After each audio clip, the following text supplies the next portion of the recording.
오늘 우리에게 주시는 하나님 말씀은 마태복음 18장 1절에서 14절까지. 네, 마태복음 18장 29페이지 1절에서 14절까지입니다. 우리 한 절씩 교독하겠습니다. 저는 계속 읽겠습니다. 방송 때문에. 그때 제자들이 예수께 나와 가로되 천국에서는 누가 크니까? 예수께서 한 어린아이를 불러 저희 가운데 세우시고 가라사대 진실로 너에게 이르노니 너희가 돌이켜 어린아이들과 같이 되지 아니하면 결단코 천국에 들어가지 못하리라. 그러므로 누구든지 이 어린아이와 같이 자기를 낮추는 그이가 천국에서 큰 자니라.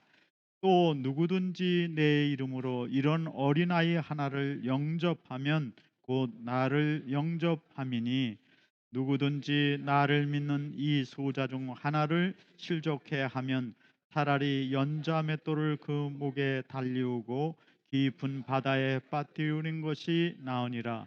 실족해 하는 일들이 있음을 인하여 세상에 화가 있도다. 실족해 하는 일이 없을 수는 없으나 실족해 하는 그 사람에게는 화가 있도다.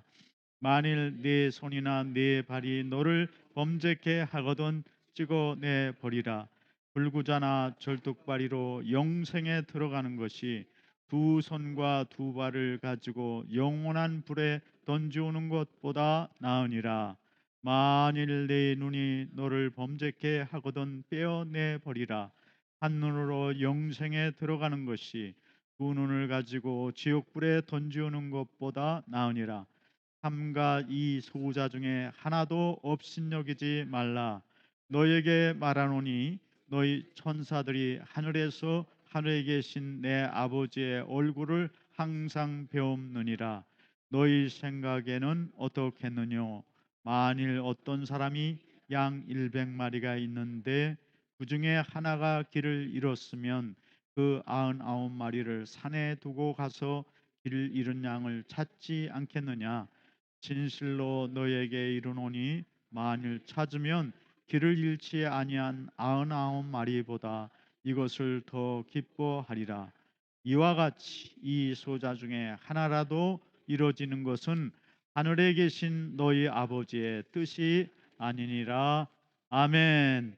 이 시간 어린이에 대한 하나님의 관심이라는 제목으로 우리 어린이 선교 사역 말씀도 간단히 해주시고 또 말씀도 전해주시겠습니다. 우리 황의정 대표님 예, 나와주세요. 예, 감사합니다. 네. 감사합니다.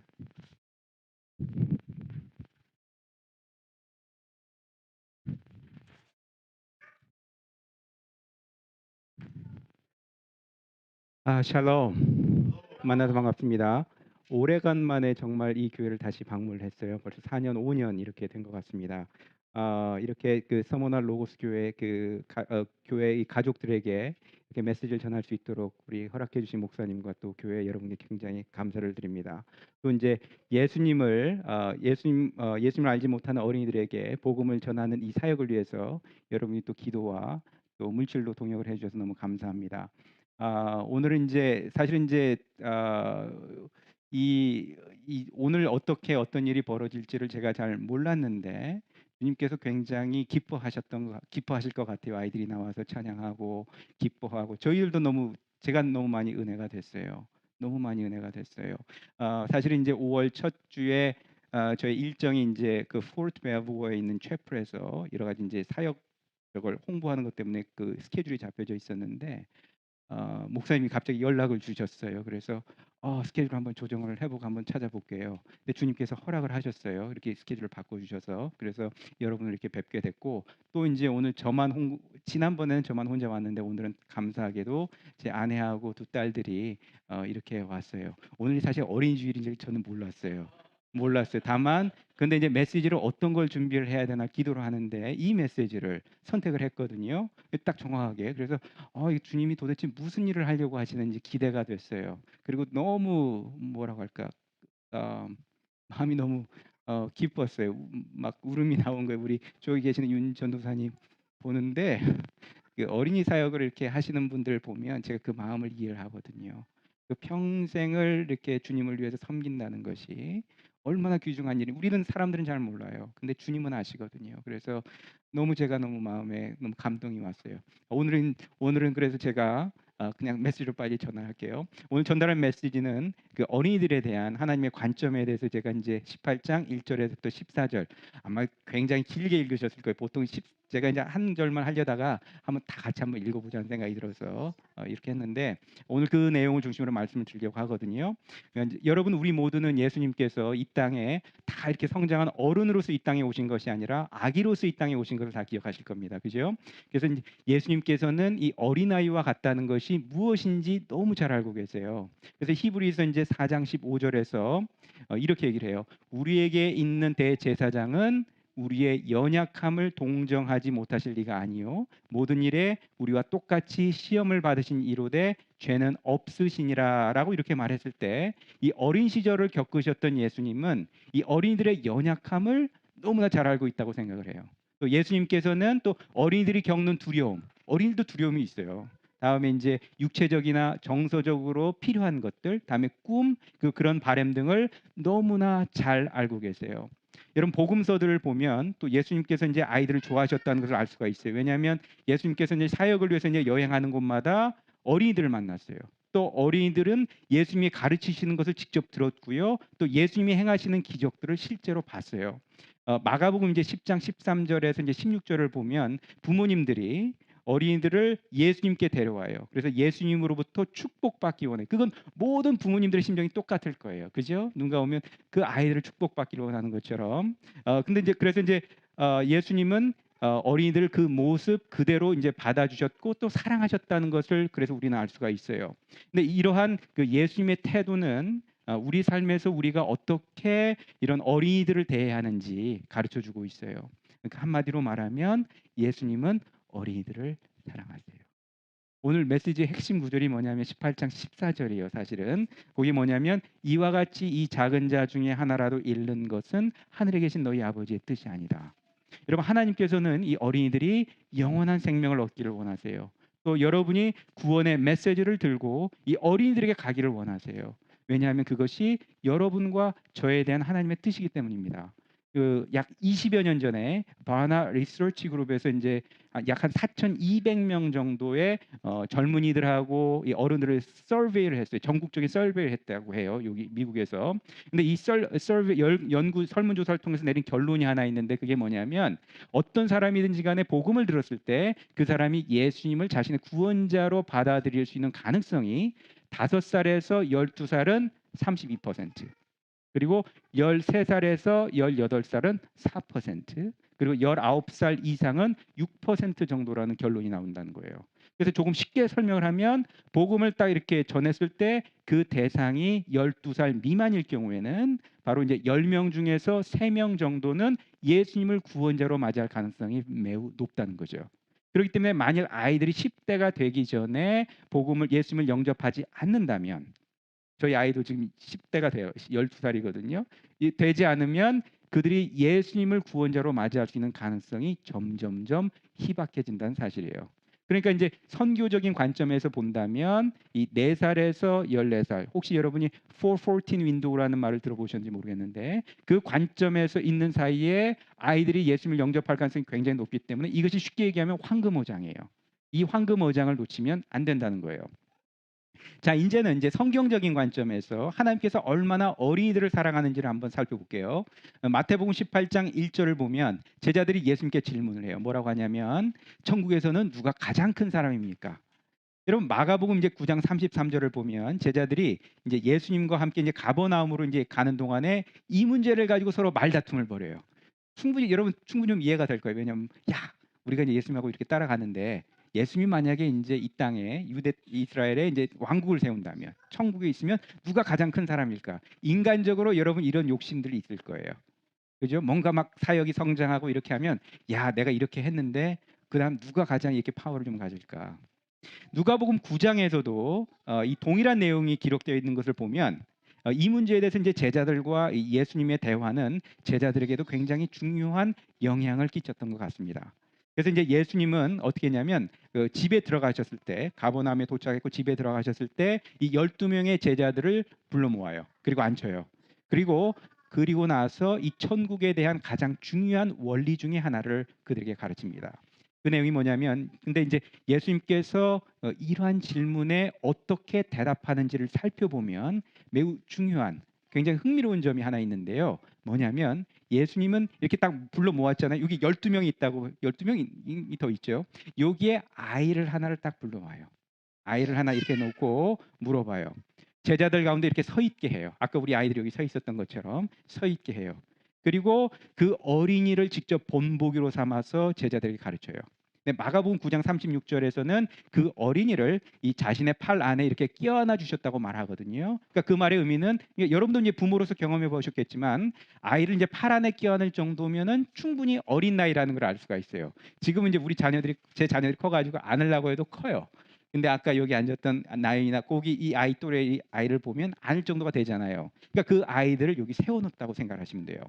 실제로 이제 마태복음 18장 2절, 3절, 4절 그리고 5절에서 사용된 어린이라는 단어는 그리스어 원어가 뭐냐면 파이디온이라는 단어예요. 근데 그 파이디온이라는 단어의 의미는 뭐냐면 7살 미만의 어린을 지칭한다는 거예요. 그러니까 실제로 예수님께서는 그 7살 미만의 어린을 여기다 앉혀놓고 세워놓고 제자들에게 가르치는 거죠. 그리고 나서 예수님이 이제 제자들의 질문에 대해서 대답을 하는데 두 부분으로 나눠서 대답을 해요. 첫 번째가 뭐냐면 천국에 들어가기 위한 조건. 두 번째는 천국에서 가장 큰 자가 되기 위한 조건들이 있다는 거예요. 그러니까 예수님은 아니 제자들은 천국에서 가장 누가 큰 사람입니까? 이렇게 질문했는데 예수님의 대답은 두 가지예요. 천국에 들어가기 위한 조건이 하나 있고 천국에서 가장 큰 자가 되기 위한 또 다른 조건이 있다는 거죠. 자, 그렇다면 예수님께서는 천국에 들어가려면 반드시 죄에서 돌이켜서 어린아이와 같이 되어야 한다고 말하고 있습니다. 근데 흥미로운 점은 뭐냐면 제자들에게 이렇게 가르치셨는데도 제자들은 예수님을 화나게 만들어요. 마가복음에 이제 10장 13절을 보면 부모들이 이제 예수님께 아이들 데려오잖아요. 축복받게 하려고. 근데 아이들이 그것을 방해하는 사람이 못 오게 하는 사람이 누구죠? 제자들이에요. 재미있는 게 뭐냐면 보세요. 우리가 이제 교회에서 이제 부흥회를 하잖아요. 그러면 이제 아주 영성이 높으시고 훌륭하신 분들 모여서 이제 설교를 하게 하는데 아이들은 보통 뭘 하죠 그때? 어디로 보내죠? 저 다른 데로 보내요. 방으로 보내서 거기서 뭐 하게 해요? 그냥 TV 보게 해요. 아니면 다른 프로그램 하든. 그러니까 무슨 말이냐면, 그러니까 제가 얘기하는 건 뭐냐면 좋은 분이 하나님의 메시지를 전하면 물론 알아듣든 못 알아듣든 그 은혜의 그 축복의 자리에 있게 하는 것이 아니라 못 가게 해요. 못 가게 막아요. 에이 시끄럽다 저기 나가라. 이게 지금 우리가 가지고 있는 태도나 제자들이 가지고 있는 태도나 사실은 똑같아요. 우리도 지금 그렇게 하고 있다는 거예요. 그러니까 근데 그런 제자를 통해서 예수님이 더 크게 화를 내세요. 마가복음 10장 14절에 뭐라고 나오냐면 이렇게 나와요. 예수께서 보시고 노하여 이르시되 어린아이들이 내게 오는 것을 용납하고 금하지 말라. 하나님의 나라가 이런 자의 것이니라. 예수님께서 여기서 노하셨다고 표현했을 때 이 단어는 신약 성경에서 예수님의 분노를 표현하는 표현 중에서 가장 강력한 느낌을 표현해요. 예수님이 화내신 적이 있거든요. 언제 화내냐면 마태복음 23장에서 이 서기관들과 바리새인들에게 화를 내셨어요. 또 마태복음 21장에서는 성전에서 돈 받고 주는 사람 있잖아요. 이 사람들에 대해서 화를 냈어요. 근데 지금 이 장면에서 예수님이 화를 내는 건 그때 화를 냈던 것보다 더 강하게 분노를 표현하셨다는 거예요.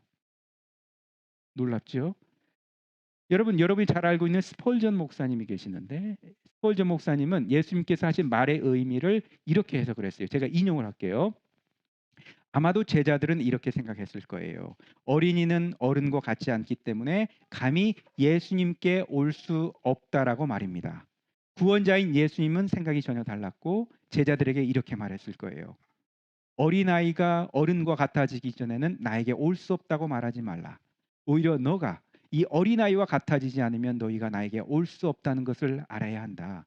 어린아이가 너희와 같아지는 데는 어려움이 없어. 그런데 더 큰 어려움은 너희가 어린아이와 같이 되지 못한다는 점이야. 스펄저 목사님이 얘기한 게 이런 내용이었어요. 여러분 이 말이 얼마나 깊은 진리를 담고 있는지 모릅니다. 어린아이와 같아지지 않으면 천국에 들어올 수 없다는 거예요. 여러분 유명한 랍비자 바리새인이었던 니고데모를 기억하시죠? 니고데모도 예수님과 대화를 나눌 때 이 원리를 이해하지 못했어요. 그렇다면 여러분은 지금 어린아이와 같으신가요? 여러분이 처음 예수님을 구원자로 맞이했을 때를 한번 생각해 보세요. 어린이들에게 복음을 전했을 때 어린이들은 예수님을 구원자로 맞이하는 것이 어렵지 않아요. 여러분 제가 이제 그동안 사역을 하면서 저는 수많은 어린이들하고 청소년들을 주님께 인도를 했어요. 주님의 은혜로. 근데 기억나는 것 중에 제가 하나를 소개하는데 뭐냐면 몇 년 전에 이제 주일학교에서 이제 아내가 에스더 선교사가 이제 메시지를 전해서 설교를 한 다음에 아이들에게 이제 그런데 이제 그때 구원 초청을 했거든요. 근데 그때 1학년짜리였던 매튜가 구원 초청에 응답을 한 거예요. 그래서 이제 그런데 이제 주일학교 교사들이 이제 끝나고 난 다음에 모두 이제 분반으로 흩어졌거든요. 흩어지니까 천사 매스유를 상담할 사람이 저뿐이 없는 거예요. 저만 어베일러블한 거였어요. 그래서 이제 제가 매스유를 데리고 이제 구원 상담을 했어요. 근데 보통 제가 구원 상담을 할 때 매스유가 이 복음의 메시지를 제대로 이해하고 있는지를 물어보기 위해서 몇 가지 질문을 던지거든요. 그러니까 상담이에요, 그것이. 그래서 이제 물어본 질문 중에 이런 질문이 있었어요. 야, 매스유야, 예수님이 누구냐? 그 매스유야, 예수님께서 너를 위해 무엇을 하셨니? 이렇게 물어봤거든요. 그냥 자연스럽게 물어본 질문이었어요. 별로 큰 기대는 안 했어요. 그냥 이해하고 있는지만 보면 되니까. 그런데 갑자기 이 매튜가 뭐라고 하냐면 예수님께서 나를 위해 십자가에서 돌아가셨어요. 이렇게 대답하면서 눈물을 똑똑똑 흘리는 거예요.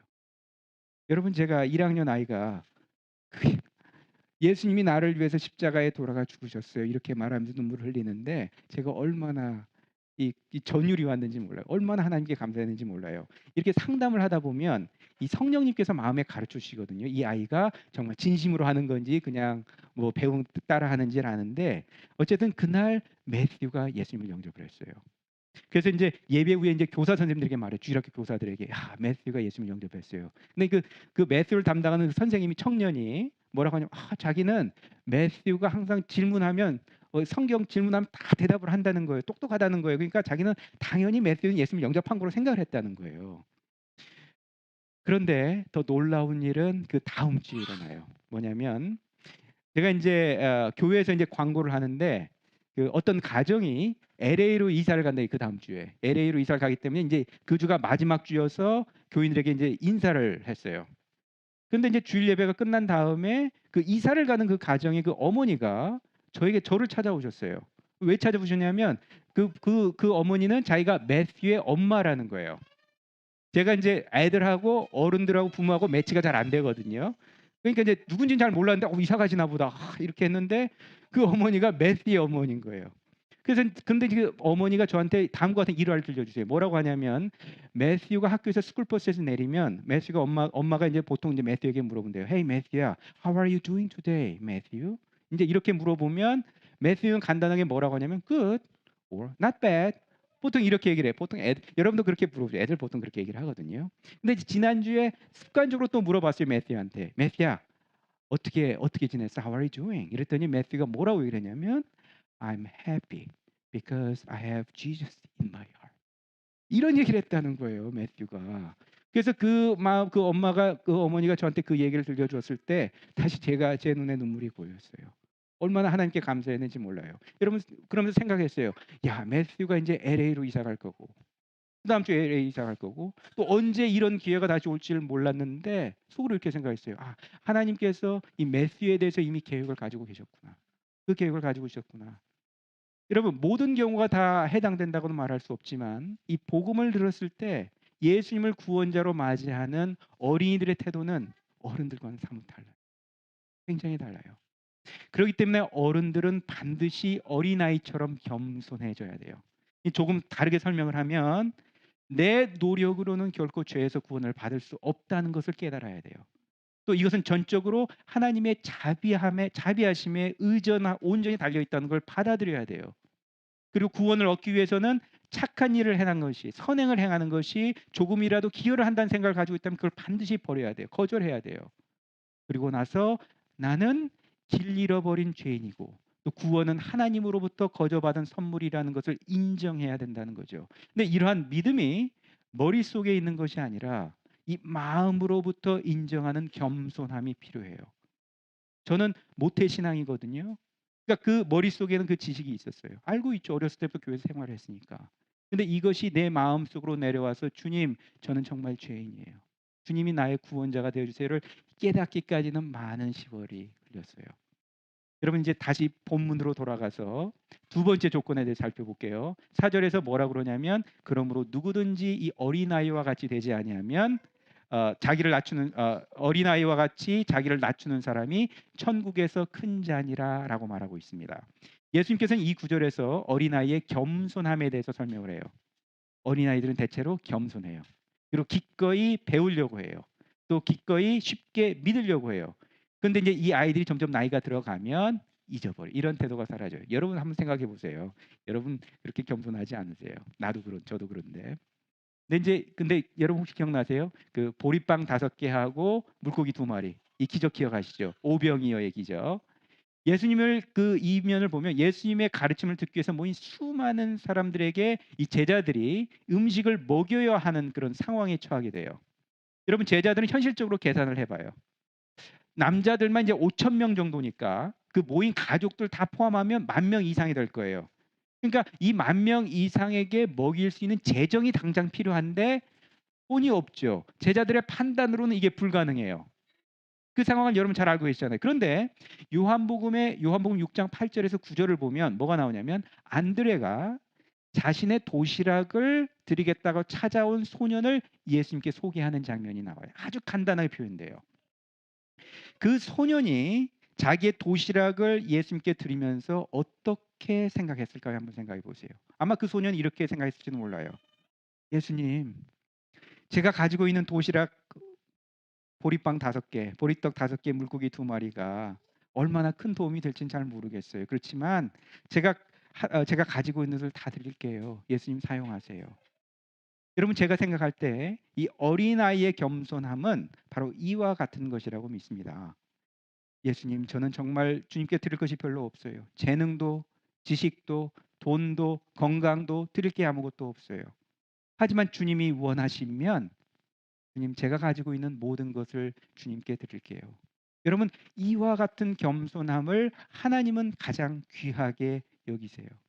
여러분, 제가 이 사역의 경험이 이렇게 쌓이다 보니까 주님께 온전히 의지하기보다는 저의 경험이나 지식이나 이런 것에 의지하는 제 모습을 종종 발견할 때가 있어요. 그래서 어떻게 해요? 회개하죠. 주님, 제가 또 그랬어요. 근데 주님께서 제가 깨닫지 못하면 이 주님께서는 이제 여러 가지 상황을 통해서 저를 겸손하게 하는 훈련을 시키세요. 하나님의 자녀들은 대체로 이런 겸손함의 훈련을 통과해요. 여러분 심지어 이제 이방인인 느부갓네살 왕 있잖아요. 느부갓네살 왕도 자신이 세운 바벨론 제국을 보면서 야 의기양양해요. 내가 이렇게 멋진 제국을 세웠지. 의기양양하다가 어느 순간 자신이 동물과 같다고 생각하는 정신질환에 걸려요. 그래서 몇 년의 세월 동안 정말 동물처럼 생활을 해요.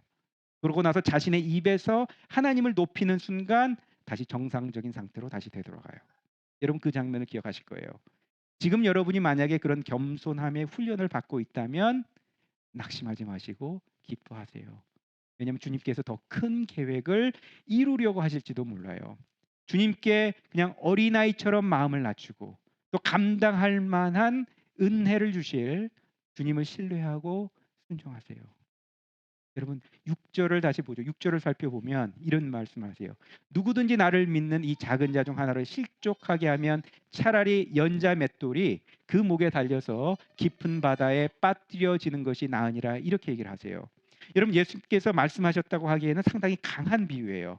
예수님께서는 뭐라고 했냐면 나를 믿는 어린이들 중에 한 명이라도 죄를 짓도록 하는 것에 대해 경고를 하고 있어요. 근데 이 구절에서 제가 3가지를 주목하고 싶은데 첫 번째가 뭐냐면 여기에서 작은 자라고 할 때 사용한 이 단어는 신약 성경에서는 이제 사회적 신분 등이 낮거나 별로 중요하지 않은 사람을 의미할 때 사용하는 의미로 9번 정도 사용이 됐고 어린아이라는 의미로 5번 정도 사용이 됐거든요. 근데 이제 분명한 것은 이 단어가 마태복음 18장 6절, 다음에 10절, 14절에서 사용됐을 때 이 말은 나이가 어린 어린이를 지칭한다고 볼 수가 있어요. 두 번째는 뭐냐면 믿는이라는 말이 나와요. 나를 믿는 어린이들 중에 이렇게 얘기하거든요. 이때 믿는이라는 이 의미의 단어는 요한복음 3장 16절, 사도행전 16장 31절, 그리고 이제 신약 성경 전체에서 구원에 이르는 믿음을 지칭할 때 사용해요. 그러니까 믿는다라는 말을 할 때 종종 어떤 말을 의미하는 거냐? 무엇을 믿는다는 거냐? 이렇게 얘기하는데 이때 사용된 이 단어는 요한복음 3장 16절에 나오는 그 믿는다는 말과 동일한 의미라는 거예요. 그때 동일하게 사용됐다는 거죠. 그래서 이 말의 의미는 뭐냐면 예수님께서 뭐라고 하시냐면 어린이들도 예수님을 믿는 믿음을 가질 수 있다라고 여기서 말하고 있다는 거죠. 또 세 번째 마지막으로 뭐냐면 예수님께서는 이 어린이들을 실족하게 하는 죄에 걸려 넘어지게 하는 그런 심각한 죄에 대해서 경고하고 있거든요. 이 말의 의미는 뭐냐면 여러분 우리가 가지고 있는 태도나 생활 방식이 예수님을 구원자로 맞이한 어린이들을 죄에 빠지도록 할 수 있다는 거예요. 여러분 이게 무슨 말인지 아세요? 첫째, 여러분 이렇게 할 수 있어요. 엄마, 내가 오늘 교회에서 예수님을 영접했어. 이렇게 말해서 엄마한테 다가와서 엄마한테 얘기를 해. 근데 엄마가 뭐라고 하냐? 야, 연아야, 넌 아직 나이가 좀 어리잖아. 그러니까 조금 이제 네가 복음을 좀 이해하려면 조금 기다려. 여러분이 이렇게 얘기하거나 아니면 이렇게 얘기를 하지 않았는데 여러분이 이런 태도로 신나게 달려오는 그 막 예수님 영접 기뻐서 달려오는 아이한테 그렇게 얘기했다면 그런 태도가 어린이들을 죄에 걸려 넘어지게 할 수 있다는 거예요. 두 번째는 여러분들이 이제 예수님 영접한 아이들이 있잖아요. 그럼 그 아이들이 하나님의 말씀을 배우고 또 은혜 안에서 자랄 수 있도록 어린애들 격려해야 되잖아요. 가르쳐야 되잖아요. 근데 그렇게 격려하지도 않고 그렇게 가르치지도 않았다면 그것은 바로 여러분들이 어린이들을 실족하게 한다는 거예요. 세 번째는 또 하나는 뭐냐면 여러분 이제 구원받은 어린이가 너 예수님 영접했어? 그러면 이제 행동이 완전히 바뀌어야 되잖아. 막 성숙한 크리스찬처럼 행동해야 되는데 너는 이렇게 살아야 돼. 막 이렇게 강요하잖아요. 그러면 그것이 어린이들로 하여금 죄에 걸려 넘어지게 할 수 있어요. 왜냐? 여러분들 한번 생각해 보세요. 예수님을 영접했다고 해서 여러분들이 갑자기 착한 사람이 되세요? 아니잖아요. 성장하는 데는 시간이 걸리잖아요. 계속해서 비슷한 죄를 저지르잖아요. 근데 어떻게 어린아이한테 야, 너 예수님 영접했다며? 근데 왜 또 거짓말해? 왜 동생 때려? 여러분 계속 이렇게 푸시를 하고 너 그렇게 살면 안 돼. 말씀 읽어야 되고 막 이렇게 해야 돼. 성숙한 크리스찬들이 원하는 그대로 막 찾고 하라고 요구하면 어떻게 돼요? 아이들이 낙심하거든요. 왜냐하면 자기도 그렇게 되지 못하는 걸 알거든요. 아이들도 똑같이 죄에서 스트로크를 하거든요. 근데 그걸 강요함으로써 죄에 걸려 넘어지게 할 수 있다는 거예요. 또 하나는 뭐냐면 어린아이 앞에서 여러분 자녀들 앞에서 크리스찬으로서 좋은 본보기를 보여줘 그 어린이가 죄를 보여줘야 되는데 좋지 못한 본보기를 보여준다는 거예요. 근데 이것이 대부분의 우리 크리스찬 가정에서 많이 일어나는 케이스예요. 여러분 교회 나와서는 나이스해요. 저도 이 얘기를 하면서 굉장히 떨려요. 왜냐하면 제 자녀들이 여기 듣고 있기 때문에. 그죠? 교회에서의 삶과 가정에서의 삶이 다르면 그것 때문에 상처받는 아이들이 얼마나 많은지 몰라요. 특히 청소년 때가 되면. 어릴 때는 그냥 뭔지 모르고 살아요. 뭔지 모르고. 근데 그것 때문에 교회를 떠나는 케이스가 많아요. 여러분 이것이 그러니까 아이들을 죄에 걸려 넘어지게 하는 거예요.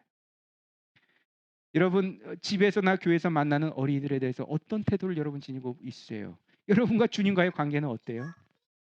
여러분의 자녀들은 예수님과 여러분의 관계를 과연 어떻게 평가할까요? 한번 그렇게 생각해 보신 적이 있어요? 나의 자녀들은 나의 신앙생활을 어떻게 생각을 할까? 어떻게 평가할까? 저는 이게 굉장히 두려워요. 주님 앞에. 같아야 되는데 때로는 제가 그렇지 못한 모습을 보이거든요. 그러니까 아이들한테 미안해, 용서해 줘. 아이들한테도 그러거든요. 저도.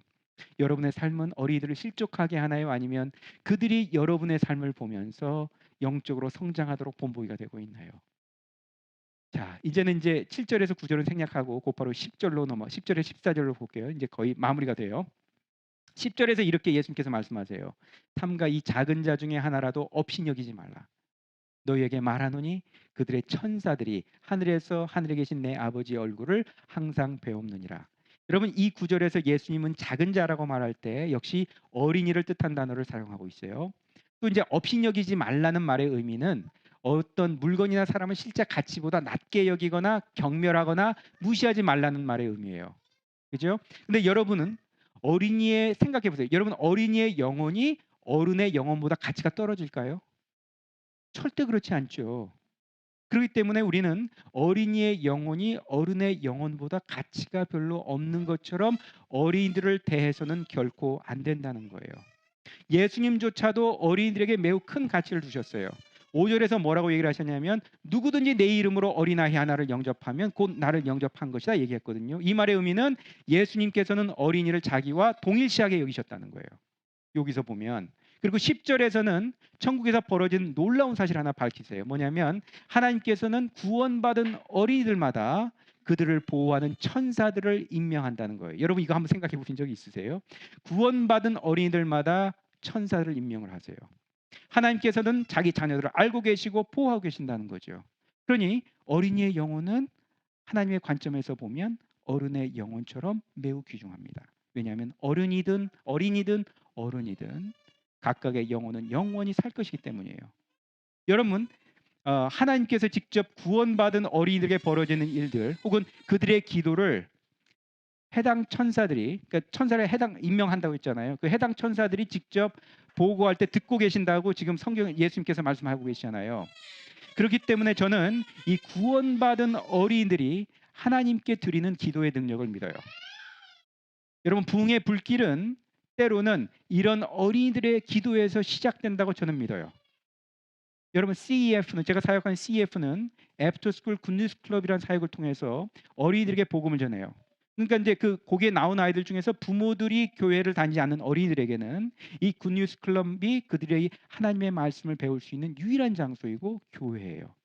저는 이 아이들을 볼 때 이 예수님을 구원자로 맞이한 이 어린이들을 통해서 이 가정이 변화되고 학교가 변화되고 그다음에 공동체가 변화되고 이 나라가 변화되기를 기도하고 있어요. 여러분 CF에서 굿뉴스 클럽이 한 번도 열린 적이 없는 유일한 나라가 있어요. 유일한 나라.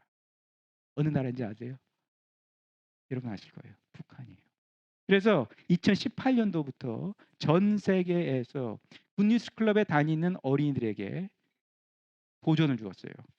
그 나라에 그 한 나라, 한 번도 열린 적이 없는 유일한 나라, 그 나라의 굿뉴스 클럽이 열리게 해달라고 기도하기 시작했어요. 이제 트럼프 정부 시절에는 기도의 응답이 실행되려나는 기대를 했었어요. 왜냐하면 좀 문이 열리는 것 같아 보였거든요. 야, 기도가 응답이 되나 보다. 근데 지금 그 가능성이 점점 희박해 보여요. 하지만 저는 하나님의 시간대에 반드시 그 나라에 굿뉴스 클럽이 생길 것을 믿습니다. 왜냐하면 어린이들이 기도하고 있기 때문입니다. 여러분 잘 모르겠지만 아프리카에 있는 어린이들이 그 자기는 가보지도 못하고 알지도 못한 그 나라에 굿뉴스 클럽이 생기도록 기도를 하고 있어요. 우리도 기도해야 돼요. 왜냐하면 그 나라에 있는 어린이들은 생각을 해보세요.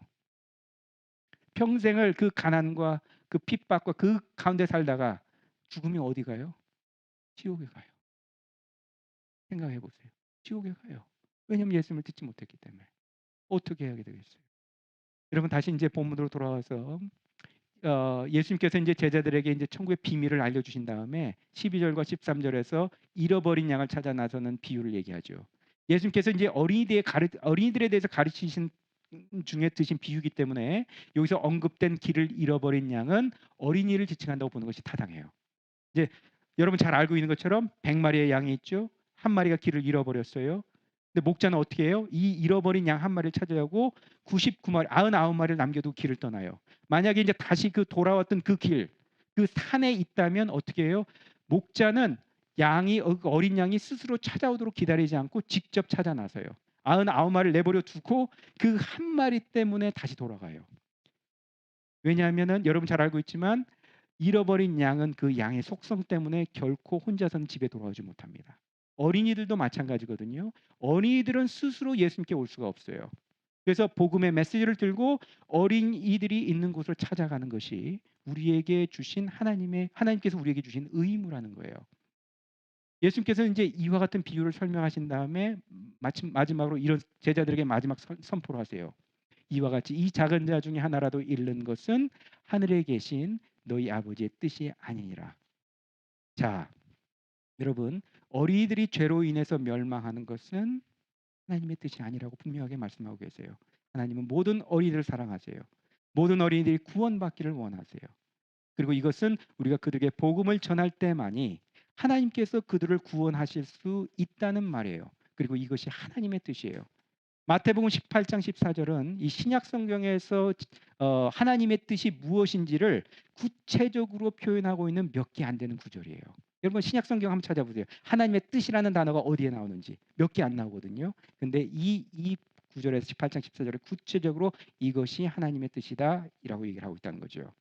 자, 그렇다면 자, 이제 우리가 이제 마태복음 18장 1절에서 14절을 통해서 하나님이 어린이들에 대해서 어떻게 생각하고 계신지 계속 살펴봤어요. 마무리는 좀 지을 거예요. 이러한 설명은 제자들의 질문에서 비롯되었어요. 제자들은 예수님께 물었죠. 천국에서 누가 가장 큰 사람입니까? 예수님께서 알려주시는 이 천국의 기준은 우리의 기준과 매우 달라요. 어린아이와 같이 겸손한 자가 천국에 들어갈 수 있고 또 천국에서 가장 큰 자라고 예수님은 말하고 계세요. 그리고 하나님의 뜻은 어린이 중에 하나라도 멸망에 이르는 것을 원하지 않는다는 거예요. 하나님은 어린이를 사랑하시고 어린이와 같이 겸손하게 모든 것을 하나님께 의지하는 것을 가장 귀하게 여기세요. 그래서 오늘 메시지를 통해서 주님께서 여러분에게 묻고 계세요. 주님께서 이렇게 물으실지도 몰라요.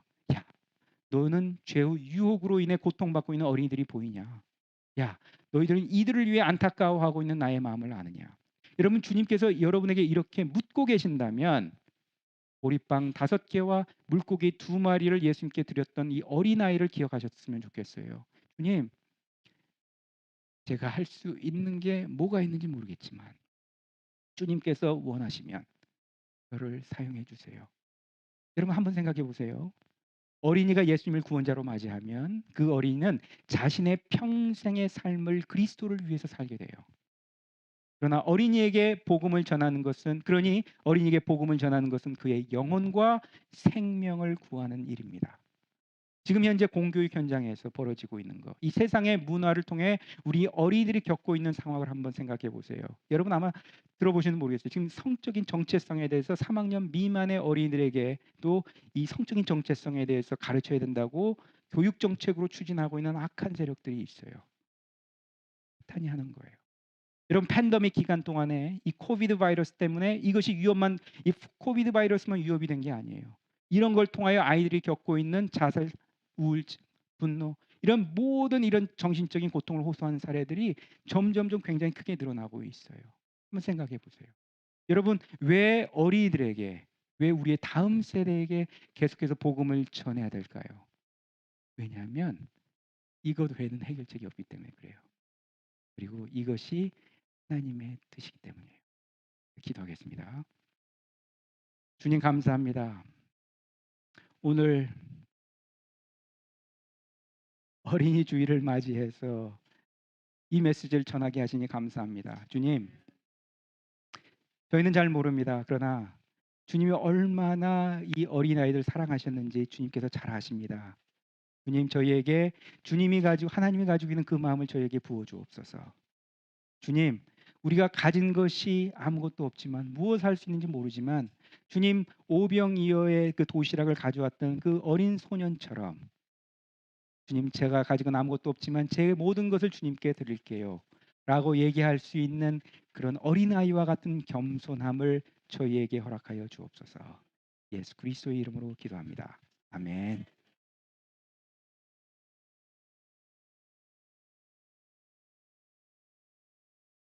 너무나 귀한 말씀 그리고 우리가 해야 될 사명에 대해서 하나님께서 귀한 우리 대표님 보내주셔서 우리의 마음과 믿음을 깨워주셔서 너무나 감사합니다. 우리 다 같이 일어나서 찬송 헌금 위해서 기도하고 기도함으로 마치겠습니다.